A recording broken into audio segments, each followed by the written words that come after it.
जो कुहर छिद्र है, जिह्वा को पलटोगे, जो कागला जिसको कहते हैं खेचरी मुद्रा, पलट करके सुबह अमृत पान कर लेते हैं योगी। कभी भी उस अमृत को पीता है, फिर उसको भूख प्यास नहीं लगती। तो अंदर जो तालु होता है उसको, उसकी पूरी कुहर छिद्र को उसको खींचो, तो वहाँ एक कफ जो जम जाता है उसको छिद्र को तो निकाल लेते हैं हम, खत्म कर देते हैं, और यहाँ अमृत चालू हो जाता है, जिसको कहते हैं ब्रह्मरंध्र छिद्र।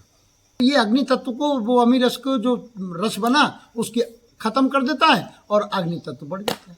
जो कुंडलिनी जो शक्ति है, हाँ, वो जब जागृत होगी तो ऐसा बोलते हैं कि बहुत सारे लोग पागल हो गए उसमें। कोई नहीं होता, हर जड़ी, हर चीज प्रकृति की शुद्ध है और सिद्ध है।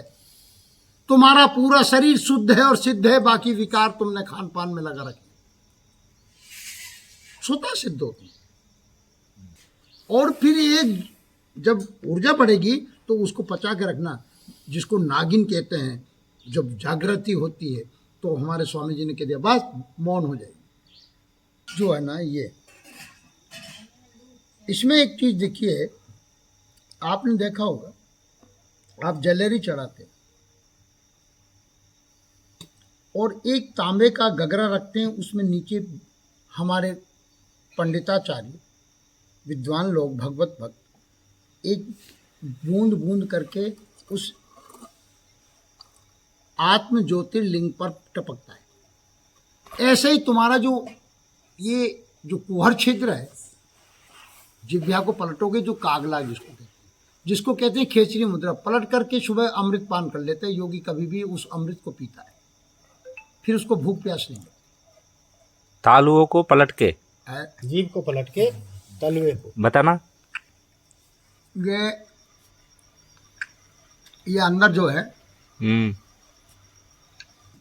तो अंदर जो तालु होता है उसको, उसकी पूरी कुहर छिद्र को उसको खींचो, तो वहाँ एक कफ जो जम जाता है उसको छिद्र को तो निकाल लेते हैं हम, खत्म कर देते हैं, और यहाँ अमृत चालू हो जाता है, जिसको कहते हैं ब्रह्मरंध्र छिद्र। और ये तालुए सहस्त्रार से टपक रहा है, जिसको कहते हैं अमृत सोमरस, जिसको देवता का मतलब होता है पूरी बॉडी में जो देव। अब इसको क्या है, जिह्वा को पान कराते हैं और फिर रस मतलब नाभि में जाना चाहिए। अगर ये डायरेक्ट तुम्हारे जाएगा तो ये कुंडलनी जो सर्पणी है ये उसको चाट जाती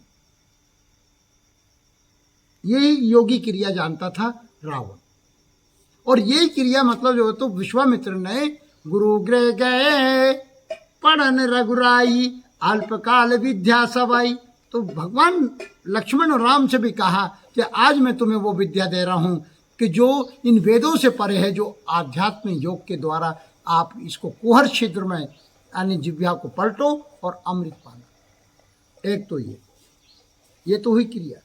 एक दूसरी बात कि आप व्यसनों का त्याग कर दें, जर्दा बीड़ी सिगरेट खत्म कर दें, अमी रस थूकता है, आप अमृत तो टपक रहा है तुम्हारे जिह्वा पर, तुम तो दिन भर जर्दा पिच अमृत तो खत्म। यही जिसको राल कहते हो, ये तालुए से टपक रहा है, जिसको जिह्वा पान करके और अंदर कंठ से और बॉडी के अंदर रस जाए, पूरी रसायन होकर के यहाँ से टपक रहा है शस्त्र, तालुए पे, फिर जिह्वा पे, फिर आना चाहिए। पर आप लोग ना तो विमल छोड़ते, ना जर्दा बीड़ी सिगरेट सब। तो ये अग्नि तत्व को, वो अमी रस को जो रस बना उसके खत्म कर देता है और अग्नि तत्व बढ़ जाता है। अब तुम बेचैन होते, अब तुम हमारी होड़ करो तो वो बात अलग है, हम तो यार नाटक करते हैं, नाटक सब करता हूँ। पर सवाल ये है कि तुम लोग इन चीजों का त्याग कर, किससे कहूं? माताएं देखो तो दिन भर मुंह में विमल रहती। तो जो कुंडलिनी जो शक्ति है, हाँ, वो जब जागृत होगी तो ऐसा बोलते हैं कि बहुत सारे लोग पागल हो गए उसमें। कोई नहीं होता पागल, कौन ने कह दिया पागल होता?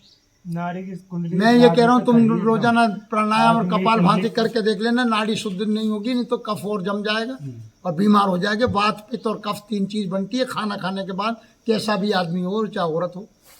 इसलिए प्राणायाम योग कपाल भाती नॉर्मल करो और कुंडली तो जगी जगह ही है। भाई औरत कहाँ पागल हो रही है? अरे जगी जगह ही है भाई। अभी मेरा जो आसन लग रहा है तो मूल बंद लगा हुआ है, ये उड़ियान है।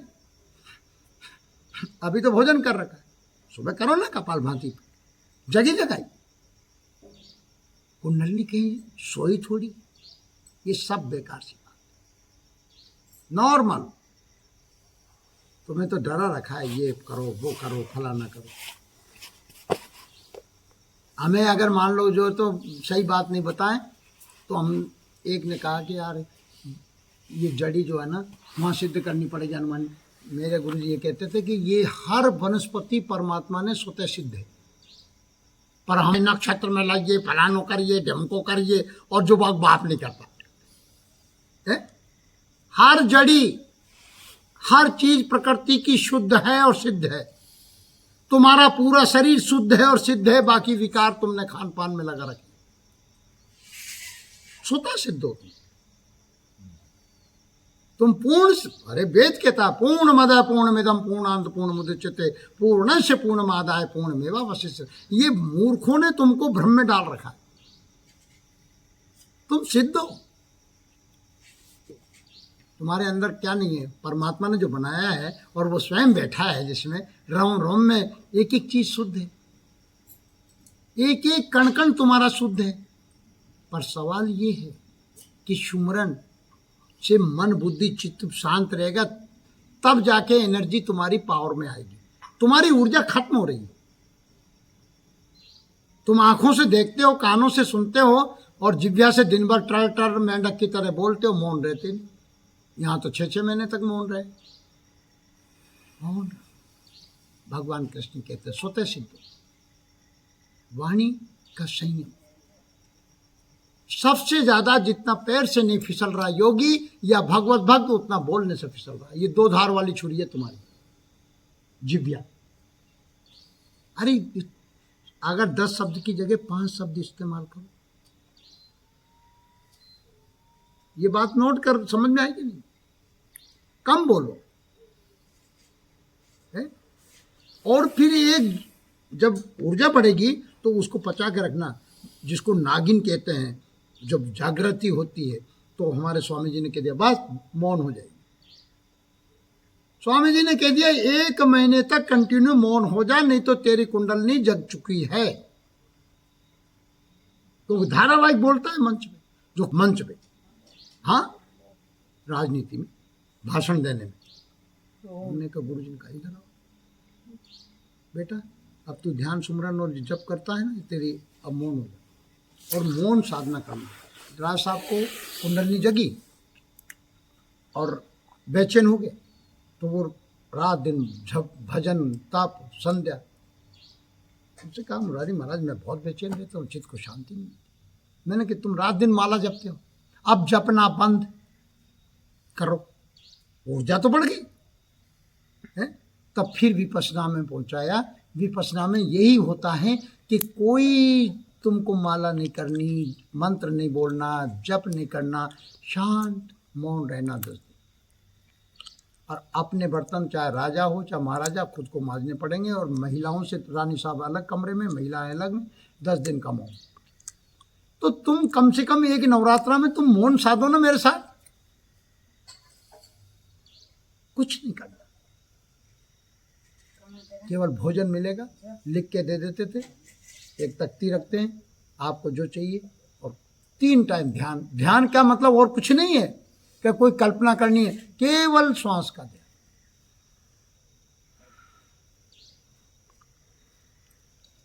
देखो कितनी देर रुकी, कितनी देर छूटी, बस ये ध्यान। ध्यान और काय का, श्वास का। अब ध्यान ध्यान कोई कल्पना में, कोई हाथी देखना, कोई घोड़ा देखना, वहां में कल्पना करनी, जो नहीं, कुछ नहीं देखना, केवल श्वास सुरती को जोड़ो। मूल आधार से कहाँ गई, नाभि में आई, हृदय में आई, कहाँ मस्तक में गई, कहाँ कितनी देर रुकी, कुंभक कितनी देर हुआ। तो रेचक, कुंभक और पूरक, ये 3 क्रिया हो रही है। ये काकभूषण जी ने योग वशिष्ठ में स्पष्ट दिया है कि बस सहज में श्वास पर श्वास। तो जो त्राटक है त्राटक व्राटक छोड़ो, त्राटक में जानता हूँ। फिर त्राटक क्या है? सूर्य को 5 मिनट त्राटक करना, मुंह में पानी भरना, आंखों में छिड़काव देना और 5 मिनट रोशनी फर्स्ट सूर्य की किरण पड़े आपके पास, वो तेज आएगा कि जो घूर के देख लोगे तो चक्कर खा गिर जाए। तो ये सिद्धियां ही तो है, जो मत करे, तो ये उलझेंगे जो तो। मैं अनुभव की बात बता रहा है गुरु। जब तुम नौजवान बच्चे हो, माया तुम्हें पकड़ लेगी, इससे क्या होगा? हाँ तो ये चक्कर में ही आते हैं ना ये। अरे सर चक्र में नहीं है यार, ये त्राटक का होता है यार, ज्योति पे भी होता है। मैं त्राटक 3 तरह का करवा दूंगा, करेगा तू? एकाग्रता ही तो है। अरे एकाग्रता नहीं है यार, केवल सूर्य की त्राटक करो प्रातःकाल, केवल सूक्ष्म 5 मिनट बहुत अपलक होकर के, मुंह में पानी भर लो, आंखों में छिड़काव देना पड़ेगा, गीले नेत्र कर लो और फर्स्ट किरण पड़े आपकी, जो नेत्र दोष खत्म कर दी। 5 मिनट का अपलक होकर देखो, ये त्राटक रोजाना करो, दर्शन ज्योति पे करो तो नेत्र दोष दिन भर के खत्म हो जाते हैं। ध्वज के दर्शन क्यों करते हैं? ज्योति के दर्शन क्यों करते हैं? आरती के ज्योति के दर्शन क्यों करते हैं? नेत्र दिन भर के जो दोष लग रहे हैं वो खत्म। और ध्यान बता तो रहा हूं मैं तुम्हें कि सुरती को श्वास में जोड़ दो, ये ध्यान है कि नहीं? गुरु की वाणी पे तुम्हें याद आ गई, ये ध्यान है यार, गुरु जी ने बताई थी। बस ये ध्यान जो है ध्यान, तुम्हें गुरु की बात पे ध्यान क्यों नहीं है कि सुरती को श्वास में जोड़ना है? बस ये ध्यान रखो, गुरु जी ने क्या कहा है उसको आचरण में क्यों नहीं लाते? जो ध्यान और कहाँ को ध्यान, मुझे बताओ कहाँ का ध्यान? क्यों मन बुद्धि चित्त भी तो शांत। मैं ऑटोमेटिक, तुम तो छोड़ो ना उनको, श्वास पे पकड़ लो, अपने आप शांत है, सेंटर पॉइंट को पकड़ो। तुम मन बुद्धि को क्यों, मतलब तुम तो श्वास को पकड़ो ना मेन। अरे यार ये लाइट जल रही है, वहाँ बटन, वहाँ पंखा को, कूलर को, ये सब है, और एक गुरुजी ने कह दी मेन स्विच दबा दो सब ऑफ। ये श्वास को मेन स्विच है, सुरता, बस सुरता को श्वास में जोड़ दो, मेन स्विच, पूरी बॉडी कंट्रोल। जय श्री राम। बस ये ध्यान सहज, पता नहीं कहाँ भटक, बार बार कह रहा हूँ ध्यान। अरे जो कहा जा रहा है, इतने साल से तुम्हें कह रहे हैं कि श्वास आ रही है, कितनी देर रुकी, ये कुंभक कितनी देर खाली बाहर गई, कितनी देर बाहर कहाँ रुकी है, 8 आंगुल रुकी है, 4 आंगुल रुकी है, 2 आंगुल रुकी है, 16 आंगुल रुकी है, 12 आंगुल रुकी है, इससे तत्व ज्ञान होता है। श्वास स्वर्गदेव उठा के देख लीजिए, 4, 8, 12, 16, और जब सम हो जाए तो सुषुम्ना चल गई, वो है मेन भजन नाड़ी। बस मौन, जैसे ही श्वास पलटती है 12 श्वास चलती है, और योगी चाहे जब चला सकता है। अधिक श्वास अमृत नाड़ी, ब्रह्म नाड़ी है तो श्वास है। जितनी सांसें कम चलेगी उतनी भजन। अरे यार तुम तो बेकार, श्वासें कम और ज्यादा तुम्हारे ऊपर है। हाँ तो योगी की तो कम चलेगी ना। योगी तो बैठत 12, चलत 18, दौड़त में 32 और भोगत में 64। अब तुम्हारी मर्जी पड़े जैसे रहो। दौड़ने में तो थोड़ा सा सुबह दौड़ना चाहिए, ताकि सुबह उठते हैं तो वाइब्रेशन ठीक हो जाए।